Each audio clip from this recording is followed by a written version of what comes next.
অনেকদিন পর নিজেকে নিয়ে কিছু কথা লিখলাম।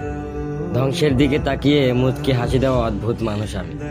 হয়তো আমি পাগল, হয়তো অনুভূতির ভিতরে কোনো এক গভীর অতল দুঃখ বাসা বেঁধেছে। তবুও নিজেকে জোর করে হাসাতে শিখে গেছি।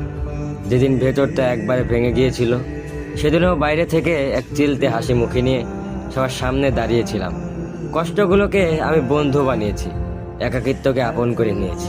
মানুষ ভাবে আমি হয়তো সুখী, শক্ত, নির্লিপ্ত, কিন্তু তারা জানে না প্রতি রাত আমার এক একটা লড়াই। নিজেকে নিজেই বুঝিয়ে রাখি তুই ভালো আছিস, অথচ আমি জানি আমি ভালো নেই।